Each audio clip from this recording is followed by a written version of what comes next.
200,000 players. That is the total peak player count on Steam that Oblivion Remastered surpassed this weekend. It was also announced by Bethesda that more than 4 million people had played this remaster already. A massive success story that would not have been possible had Bethesda and external developer Virtuous not leaned into the identity of Oblivion by including all of its good and bad features.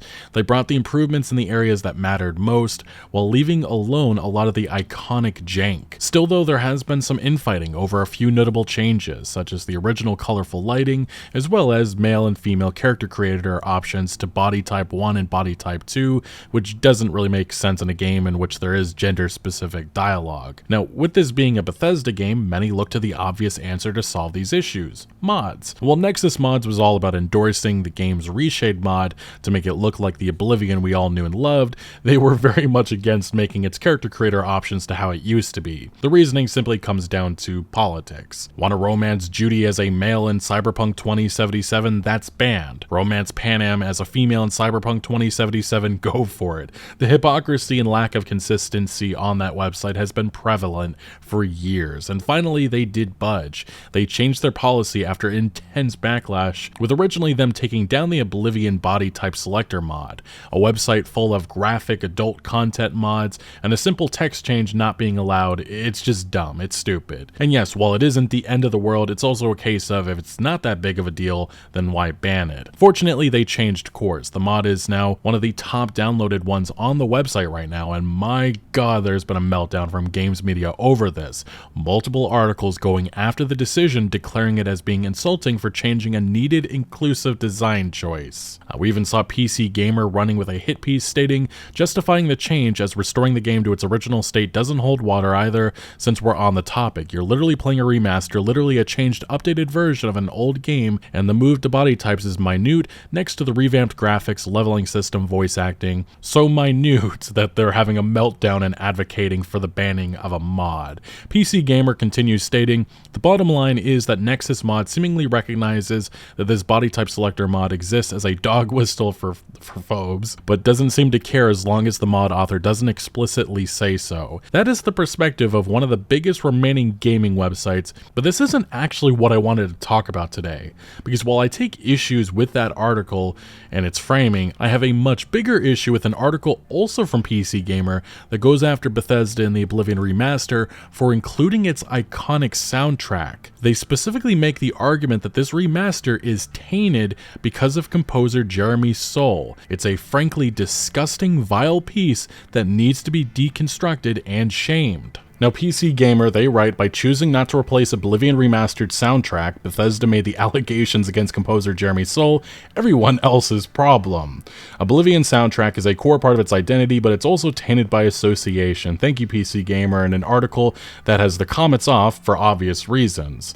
Now, the problem I have with this piece just to begin with is the framing of the fact that allegations that were made 60 years ago that were never tried in a court of law, they're being treated as if this individual was found guilty. Never happened. No investigations at all were ever conducted, and this was coming around the time of the Me Too movement. We've already seen other incidents like this happening in the video game industry, in which another core developer that worked on Bethesda franchise, Chris Avallone, he had some really heinous allegations that were made against him. He ended up going full scorched earth against them, and there was already mountains of evidence that disproved the allegations, and he won. His accusers settled with him, they retracted their allegations, Avallone was awarded a 7-figure payout, his accusers even endorsed his return to the games industry. Avallone, with credits linked to Fallout New Vegas, KOTOR 2, Prey, Alpha Protocol, Fallout 2, and among many other games, has since been ghosted by this industry. He hasn't gotten another job in the video game industry, and that's going to be the same case with Jeremy Soule. But this is what PC Gamer writes. They say, they bring up rightfully, that it's been at least 15 years since I last touched Oblivion, but a few seconds of the triumphant theme Reign of the Septums brings me right back to the menu screen. I saw so many times on my Xbox 360, the gentler, almost aching Harvest Dawn conjures the quieter moments I spent wandering around the Imperial City picking locks and pockets. Those are good memories. But today, I have a different association with Oblivion's music. The 2019 allegations of, well, some serious misconduct that were made against composer Jeremy Soule, who wrote the music for Morrowind, Oblivion, Skyrim, and many other games, including KOTOR, Guild Wars. He just has an impressive resume. The problem I have with these allegations that were made in 2019, they were never tried in a court of law. There was never any sort of investigation. It was just he said, she said. There was never any evidence produced.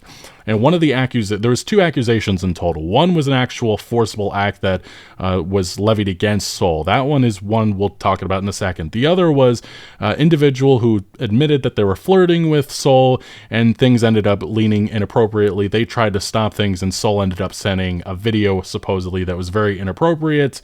And that's that. We never heard anything else from the situation. Again, no investigation, no nothing. But we did get statements from Soule. Soule came out and said that he was disgusted by these accusations and pretty much denied all wrongdoing. And then he just went completely dark. He just has dropped off the face of the planet. As I said before, there were 2 claims made against Soule. One was more so for inappropriate behavior and a certain type of message that was unwanted. The other was in regards to actual unwanted contact, if you catch my drift. This goes back to around 2008 when that specific incident allegedly happened while working at a smaller studio. The accuser claims they were friends, and they stated that's all they wanted and told that to Soule. But they hung out, and eventually Soule kept trying to push their friendship into something more. Supposedly, the accuser felt that they had to go along with it in fear of losing their job, and they were afraid of rejecting him, and then the incident happened, which Soule fully denies, along with the other accusation that he fully denies. YouTuber Azura did a full deep dive into all of Soule's past, including everything that happened with these situations and everything beforehand. I highly recommend checking it out if this is all new news to you. Now, what I'm trying to really say here is that these are accusations. There is nothing, I don't know what happened. I don't know if Soule's guilty or not. I just know that there's no investigation, and I'm just very much against ruining a person's life based on this stuff, especially when it's not tried in a court of law. And I understand all this stuff. These accusations also go back like 11 or 12 years, and I just have a very hard time thinking about ruining somebody's life off of all of this. And ultimately, that is what has happened, because Soule has not worked with Bethesda since then. He already kind of had a rocky relationship. It seems like something may have happened around 2016, 2017, but we can all presume that he's not going to be working on the Elder Scrolls 6, especially because of everything that happened here. And he has dropped off the face of the earth. He took all of his websites and everything off, and then one of the accusers used this against him, saying that if he was, actually innocent, he wouldn't be doing this. It's striking, they pretty much said at the time, and I just find that completely absurd, because I think the counter is the man was extremely disappointed and knew it was over for him. And look, maybe he did all this stuff. I just don't know. And I just hate the fact that you have this PC Gamer article in which they still have articles up for all the accusations that were made against Chris Avellone, and people still use that against him to this day. That's why I just find this framing, going after the Oblivion remaster over something that was never confirmed, we don't know, there was no investigation. I just find it absolutely so fucking disgusting that PC Gamer thought it was appropriate to do this, and they knew there was going to be backlash, and I almost feel like that was the point of this article. But it does continue. It says, before Bethesda announced Oblivion Remastered, there was speculation over whether the developer would remix or even fully replace Soule's music. I did not see any conversation about that. Maybe there was some, I don't know, but I never saw any articles or anything about that. Or even fully replace Soule's music as a result of the allegations against him, or due to a conflict with Bethesda over Soule being left out of a Skyrim concert in 2016. And that was, I think, the first incident in which things really soured between Bethesda before the misconduct stuff. People have theorized that Bethesda had to have already known about all this stuff that happened 11 or 12 years ago that didn't even happen when he worked at Bethesda, but I don't think so. I think that the relationship turned rocky, and this is actually the specific incident that people bring up, in which he was outraged at the time that there was going to be a Skyrim concert, and he voiced his displeasure on social media in a bunch of viral posts, and I'm sure Bethesda did not like that. But like I said, their relationship already was rocky, and if there was ever a chance for the Elder Scrolls 6, he was going to be part of that. It's never going to happen. PC Gamer then says, but we now know neither happened. The soundtrack is unchanged just as we remember it, and that's how it should be. It really should. Even if everything ended up being true, that is Oblivion. This is Oblivion. There's so many problematic people in this industry, so many problematic, products that we consume to this day, whether the Nike shirts or the brand name stuff and the child factories in fucking China and Vietnam. I don't want to hear this virtue signaling. Same thing with your iPhones and everything. And I understand people hate those comparisons, but guess what? That is very much the same thing that is happening here with problematic individuals and stuff. It's just easier to ignore because this isn't, like, I guess you could say, entertainment and stuff. The logic here is so dumbfounding in my opinion. Now, it does mention that Soul denied the allegations in 2019, kind of fucking important, but I guess they don't care about the denial and the fact that no investigations were ever conducted. In the years since, he's almost completely vanished from the internet, scrubbing official sites and social media profiles, and he seemingly hasn't composed a new soundtrack since 2019. And like I said, I don't know if Soul is, innocent in all of this. I also don't know if he's guilty. I just know that he also does have some other stuff in his past in which he's been accused of scamming people through Kickstarter. He raised like $100,000 for a project and then completely vanished off the earth, especially when all these allegations emerged, and a lot of people were upset about that. They were like, where's my money? Where's the product that you promised? And he never delivered that. There was also some other stuff in his past in which he was accused of scamming people. But again, that's very different than the misconduct stuff that happened in 2019.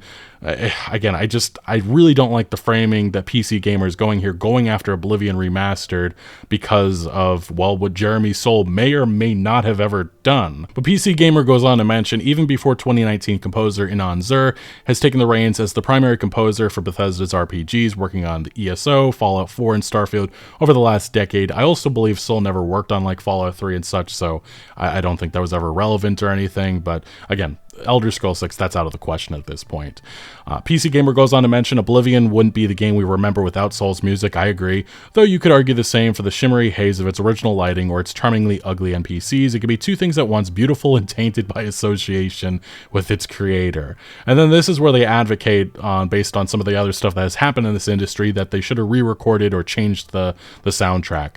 A change may have been hard to get used to, but it's hardly would have been unprecedented. Halo 2 Anniversary's re-recorded soundtrack replaced the tracks by Incubus and Breaking Benjamin with new compositions, though they were untouched if you switch from the updated to original graphics, which is extremely relevant. And you can say what you want, but the main themes of Halo 2 are very much still there. You can correct me if you want in the comment section, but I'm pretty sure that is still the case. And then they mentioned Until Dawn's remake released just 9 years after the original, and they put an exclamation point, I guess, to make a point, included an entirely new soundtrack. Again, we're talking about Until Dawn versus an iconic game, a classic game like Oblivion. There is a clear fucking difference there. Same thing with bringing up an indie game here by saying indie classic Cave Story has its music remixed and recomposed twice in the last 20 years, and fans are split on their favorite version. Again, if they were to create new music for Oblivion, there would be immediate outrage. There was no reason, because that is iconic, that is core to its identity, as they bring up earlier in this fucking article. Now, this is where the virtue signaling goes into overdrive. They say, for me at least, Oblivion Remastered is yet another entry on the list of problematic art I once loved. MO for the Eternal, separate the art from the artist debate alongside the likes of Neil Gaiman. Yeah, I do believe that is the case. Is debate even the right word? I think cop-out might be more appropriate. And this is them going after Bethesda for this decision. They go on to say, as I get older and experience disappointment after disappointment with the actors and writers and filmmakers and musicians I once admired, guess what? Everything you do in life, all the companies, everything you touch is tainted by association with this stupid fucking logic. I think we should just understand that there are horrible people in this world, and I think you just have to move on to ignore it. But also with this situation, it's one of those things that is very much unconfirmed, and you are using accusations and just treating it as fact. And I just find that so absurd, so ridiculous, and so dangerous, especially with the consequences of what we've seen the last couple of years with how accusations can blow up and ruin people's lives. I get these individuals don't care about that point of view, but it very much is a point of view that needs to be mentioned. You can hate me for the perspective, but I am somebody that is very skeptical and also just wants to see actual proof and evidence. But in this situation especially, none of that has ever been produced 6 years later. But PC Gamer, they do continue. They mentioned, again, the disappointment of filmmakers, musicians, all these entertainment people that end up being bad hombres. Continuing to engage with the creations feels more transparently a question of, do I enjoy the thing enough to ignore my moral view of the world for it? And then, yes, they are going to make a Harry Potter J.K. Rowling point, because of course they are. Judging by the enduring popularity of Harry Potter, the answer from many, many people is yes, depressingly often. But of course, the question is rarely about just one person person when it comes to games or movies. Hundreds of people put their love and sweat into them. Yes, I agree. Do their contributions make it okay to enjoy them, or do they just make it easier to convince ourselves we're making a smaller moral compromise? And again, this is just such an insulting article to all the individuals that worked on Oblivion, treating it that one individual, I guess, just ruins the entire experience. And again, treating unverified accusations as fact. Very much a problem with this article. Now, it goes on to mention they go after the whole, again, separate the art from the artist. They say that there's another way of looking at this choice as comedian, but I don't know who that is. A lot of people wanted to separate the art from the artist, but I would settle for separating the artist from her money. Again, they're making this about J.K. Rowling and Harry Potter, because of course they are. Does Soul get royalties from his work on Oblivion, or from sales of Oblivion Remastered? What about from sales of the soundtrack itself, which Bethesda has bundled with an art book for the $10 deluxe edition upgrade? I wish I knew the answer to those questions, but Bethesda did not respond to our request for comment. More than 100 people were credited with making the original version of Oblivion, and more for the remaster. The credits last for 24 minutes. I'm glad we get to experience the passion they had for making an RPG that has some truly great quests in it, as well as some very silly stuff. But the soundtrack Bethesda is now selling as a standalone app in that $10 upgrade that only has one name on it, Jeremy's Soul. There's nothing complicated about that choice there.